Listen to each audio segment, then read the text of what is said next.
सौतेली माँ का जुल्म।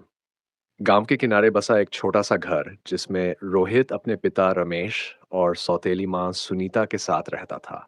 उसकी असली माँ की मृत्यु तब हो गई थी जब वह सिर्फ 5 साल का था।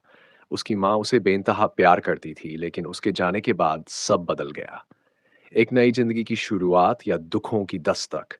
जब रमेश ने दूसरी शादी की तो उसने सोचा कि रोहित को माँ का प्यार मिलेगा, लेकिन वह गलत था। सुनीता बाहर से बहुत सीधी सादी लगती थी, मगर असल में वह एक कठोर और निर्मम औरत थी।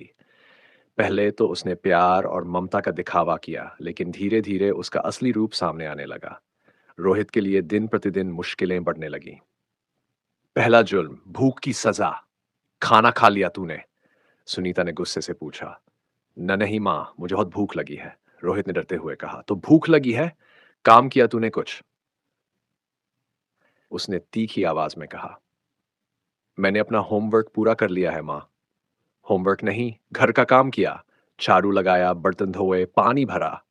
रोहित सहम गया। एक 8 साल का बच्चा आखिर कितना काम कर सकता था?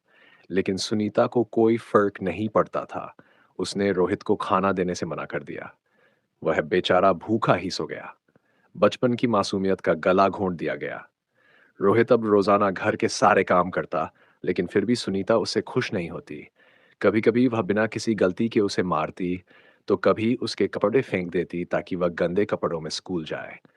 एक दिन स्कूल में टीचर ने पूछा, रोहित, आज फिर तुमने नाश्ता नहीं किया? जी, वो घर में जल्दी उठना पड़ा, उसने बहाना बनाया, मगर उसकी आंखें उसकी सच्चाई बयां कर रही थी। पिता की आंखों पर पट्टी क्यों?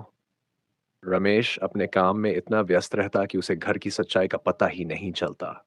सुनीता उसके सामने हमेशा प्यार जताने का नाटक करती, और जैसे ही वह बाहर जाता रोहित पर जुल्म शुरू हो जाते। एक बार रोहित ने हिम्मत करके कहा, पापा, माँ मुझे बहुत मारती है। क्या बकवास कर रहा है? सुनीता इतनी अच्छी है, तुझे पाल रही है और तू उस पर इल्जाम लगा रहा है, रमेश ने गुस्से से कहा। रोहित का दिल टूट गया। क्या उसके अपने पिता को भी उसकी तकलीफ नजर नहीं आ रही थी? आखिरी सहनशक्ति की परीक्षा। समय बीता गया और रोहित को लगने लगा कि उसकी तकलीफें कभी खत्म नहीं होंगी। एक दिन जब सुनीता ने उसे बिना वजह बहुत मारा तो उसने फैसला कर लिया, अब और नहीं सहूंगा। वह रात के अंधेरे में घर से भाग निकला। सड़क पर अकेला भटकता रहा, लेकिन उसे समझ नहीं आ रहा था कि जाए तो जाए कहां। तभी उसे पुलिस की गाड़ी नजर आई। न्याय मिलेगा या फिर एक और जुल्म? बेटा, तुम यहां इस हाल में क्या कर रहे हो? पुलिस वाले ने पूछा। रोहित रोने लगा। मेरी मां मर चुकी है। मेरी सौतेली मां मुझे बहुत मारती है। पुलिस वालों ने रोहित की बात सुनी और उसके घर गए। जब सुनीता ने दरवाजा खोला तो वह घबरा गई। तुम झूठ बोल रहे हो, यह सब इसने खुद ही किया होगा, उसने बहाने बनाए। लेकिन इस बार भाग्य रोहित के साथ था। पड़ोसियों ने गवाही दी कि वे अक्सर रोहित के रोने की आवाज सुनते थे, मगर डर के मारे कुछ नहीं बोलते थे।